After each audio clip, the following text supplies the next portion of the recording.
recette du jour, des tortellini au pesto de tomates séchées.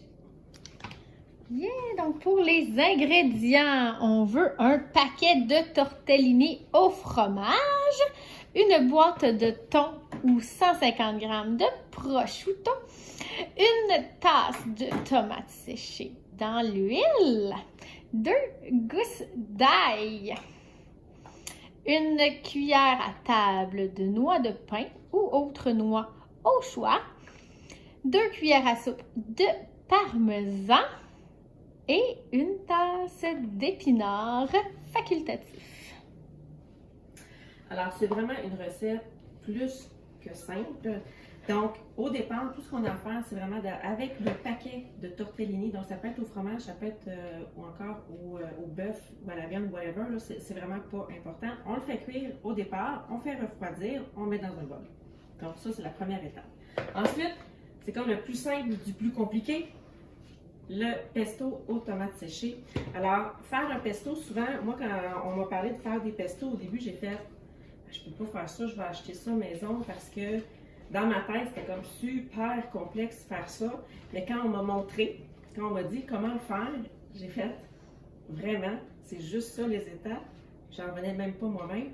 Donc, honnêtement, n'importe qui est capable de faire ça.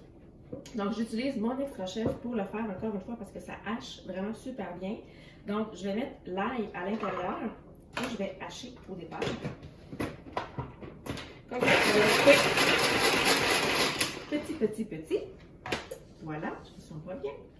Ensuite, par petites portions, je vais venir ajouter mes tomates séchées. Je ne vais pas mettre au complet parce que la tomate séchée, elle est coriace. C'est comme ça pogne un peu dans les lames. Alors, par petits bouts, je vais être capable de venir faire en entier. C'est plus facile aussi dans la gestion de l'énergie du bras. Alors ici, j'en mets une partie et hop, par petits coups. Alors, des fois, on a une tête comme ça qui ne veut pas collaborer. On la change. C'est correct. C'est ça la vie. Alors, voilà.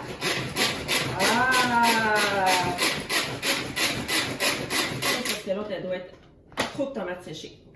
Donc, comme ça ici, on va poursuivre avec une autre partie. Important aussi de l'huile qui est dans vos tomates séchées, là, vous jetez jamais ça.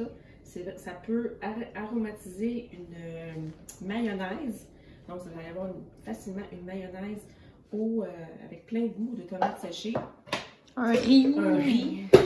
Puis, vous en avez besoin de toute façon dans votre pesto. Si vous n'avez plus assez d'huile, vous pourriez rajouter de l'huile d'olive. Mais on utilise la même huile de tout aromatiser déjà. Donc, à coup de petits coups, je vais venir ajouter les noix de pain ou toute autre noix là. Parce que les noix de pain, c'est pas parmi les plus économiques nécessairement. Si vous prenez un bon deal, fine. Idéalement, les noix de pain, des fois, on peut les congeler aussi. C'est ce qui fait qu'ils vont garder leur fraîcheur puis ça va durer plus longtemps. On ne veut pas qu'ils deviennent rances. Je vais ajouter le parmesan. Comme ça, je vais aller chercher. On ne gaspille rien. Voilà. Et les épinards. Comme ça ici.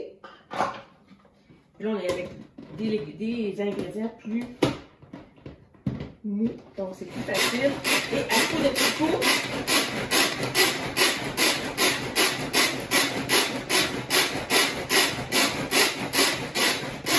voilà, superbement bien mélangé. On a un pesto digne du magasin. Voilà. Magnifique. Il ne me reste plus qu'à mettre à l'intérieur avec mes tortellini. Donc, je vais ajouter, peut-être que j'en ai mis beaucoup. Mieux vaut d'y aller par petits coups. Comme ça, c'est plus facile. Puis, question d'avoir un peu plus de protéines, on vient ajouter une boîte de thon ou encore du prosciutto, selon. Donc, facile, avec l'ouvre-boîte ici de Tupperware, ce que j'aime, c'est que le contour ne va pas être coupant. Donc, super sécuritaire. Un enfant peut ouvrir une canne sans problème. Voilà. Donc, tout simplement, c'est le fait d'ouvrir. On écarte les jambes, on vient coincer la canne et ensuite, avec les petites dents qui sont à l'avant, je vais venir complètement décapsuler ma canne de thon. Je vais égoutter. Voilà. Et tout simplement, pitcher dedans. Moi, j'aime ça la bouffe quand on pitch. Et 5 de même. Et une superbe salade qui se mange. Si vos tortellini étaient tièdes encore, je pense que ce serait vraiment super bon. Mais froide, c'est tout autant. Accompagné peut-être d'une petite salade. Manger dehors pendant l'été, c'est vraiment super génial.